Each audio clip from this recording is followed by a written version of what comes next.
Getting accepted into college is a significant accomplishment in a child's life. However, figuring out how to fund the cost of that college education can be intimidating for even the savviest parents.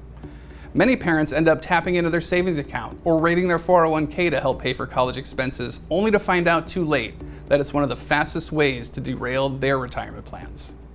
Instead, establishing a college savings plan is crucial to properly invest in their child's future without putting their own retirement in jeopardy.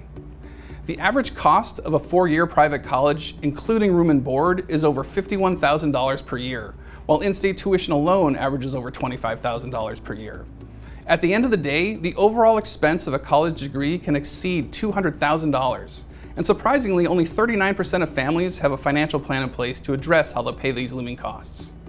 The benefits of a college plan are well documented, as the stats show a drastic difference in outcomes for those who had a plan versus those who didn't. Of those that had a savings plan, 95% started saving for college, as opposed to only 56% of those who didn't have a plan in place. Those with the plan saved almost 2.5 times more than their counterparts over the course of the plan, and on average about twice as much per year. But most importantly, those who planned felt over twice as confident about meeting their goals than those who didn't. Whether you decide to consult a professional or do it yourself, the first thing to do is look at the various college funding investment options that are available. They all fill a similar need, and there are pros and cons with all of them. Currently, the most popular option is the 529 plan. This offers tax-deferred earnings and tax-free distributions as long as those distributions are used for qualified college expenses. The funds can be used at all eligible schools across the country, and any person with earned income, whether they be a parent, relative, a friend of the family, or even the student themselves, can open a 529 plan. Additionally, a provision inside the plan allows a lump sum contribution of up to 5 times the annual gift tax exclusion in a single year, which can dramatically jumpstart any college savings plan. That said, there are a few drawbacks to consider with the 529 plan. The first has already been mentioned, but the funds must be used for college expenses.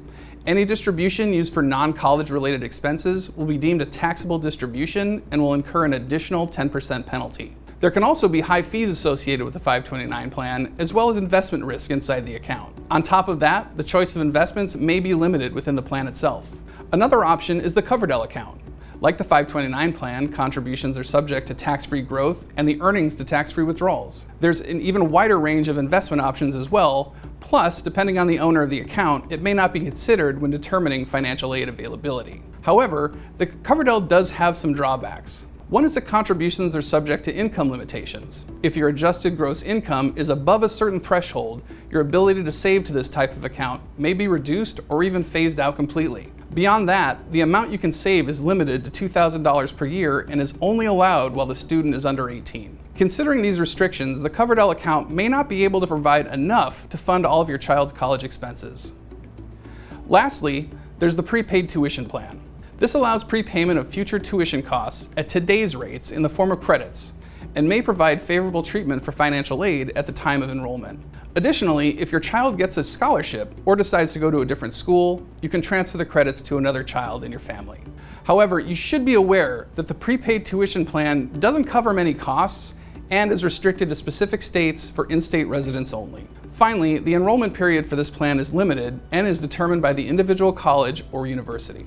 Once you've figured out which investment option is right for you, the next step is to put together a realistic savings plan based on your child's age, their anticipated start date, and how much you expect to contribute to their education. There is no one-size-fits-all answer here. Figuring out how many years you're trying to cover is ultimately a personal decision, but determining the goal before you start is crucial. Over the last 20 years, the cost of college has been steadily rising by an average rate of about 7% per year, outpacing inflation over that period of time. That means that the price of going to college has tripled since the year 2000. Knowing that, it's critical that you continually check in every couple of years to make sure the estimates in your savings plan are still realistic in terms of the expected expenses as well as the amount being saved. Working with a financial planner can not only help you incorporate a saving strategy for your child's college education, but it can also help you stay on track for your own long-term retirement goals.